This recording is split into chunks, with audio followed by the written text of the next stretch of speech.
Is it a good time to sell your house, or should you wait till next year? I want to share a specific strategy with you that will allow you to get the highest price when you sell, but also lock in a lower mortgage payment when you buy.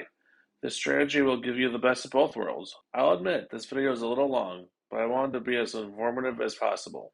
By the way, I'm a realtor here in Kenosha County. Even if you choose not to work with me and work with another agent, here's my honest advice for 2023. Alright, let's get started. This might surprise a lot of people, but based on recent sales data, here's the truth about selling your home in 2023.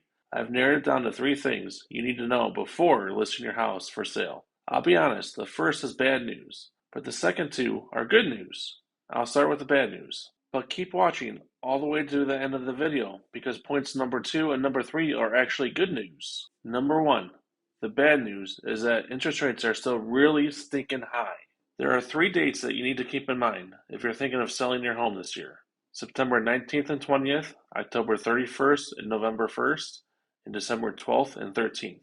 These are the official dates that the Federal Reserve is meeting to discuss either raising or lowering interest rates. Now, I don't have a crystal ball, but it's safe to say rates will remain high for at least the next 6 months. It's actually an opportunity, and here's why. Normally, people think about low interest rates as being great for buyers, not sellers, because it makes the monthly mortgage payments cheaper. But this also affects sellers, because when buyers have access to cheaper money, they're willing to pay a higher price for the home. This, in a nutshell, is what happened in 2021.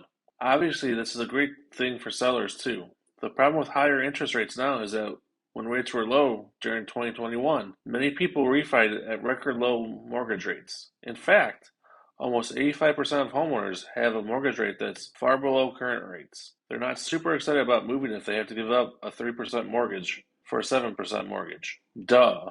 This is more than anything what's keeping inventory really low. For buyers wanting to buy here in Kenosha County right now, there's just not many homes to look at. But that's true everywhere, not just here in Kenosha County. The National Association of Realtors reported that there were just 1.08 million homes for sale last month compared with 1.92 million during the same month in 2019. In other words, there used to be almost twice as many homes for sale as there are right now. If it feels like there aren't as many homes on the market, it's because there aren't. It's because of interest rates. So if you want to sell, you'll still get a great price for your home right now. Home prices are still high here in Kenosha County, and they'll stay that way for the next 5 to 10 years. I'll explain why in a minute, which leads me to point number 2, and it's actually really good news. The second thing you need to know, which is good news, is that home prices are expected to remain stable and probably even increase over the next several years. There's no crash coming. This is good news because you don't need to stress out about waiting and trying to time the market.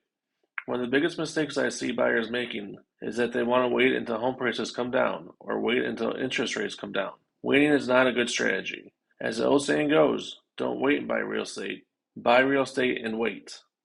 This is especially true in 2023 because of one simple word, demographics. The largest generation in American history, millennials, are reaching peak home buying age. This ensures there will be strong, consistent demand for homes for at least the next 5 to 10 years. In other words, prices are not coming down. Even when mortgage rates come down, as they're expected to in 2024, home prices will not come down in any major way.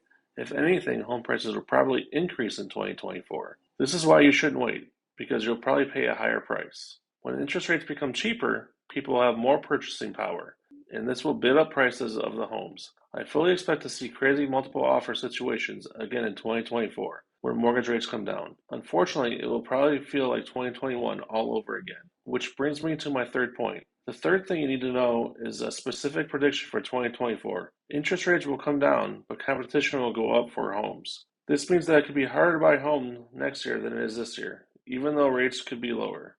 This is because there will be more competition next year. We're already seeing this price in the adjustable rate mortgage market. Usually you get a better deal on the short-term adjustable rate mortgages. But that's not really true right now. That's because even the mortgage investors know that rates are likely to be lower next year. This is why the specific strategy I'm recommending is to buy or sell your home this year, lock in today's home price, and then simply wait till next year, 2024, to refinance the mortgage at a lower rate. This gives you the best of both worlds. You can lock in today's home prices before they continue to increase next year, and when interest rates drop, you can refi into a lower rate. Let me know if you have any questions. My cell phone number is 262 331-1621.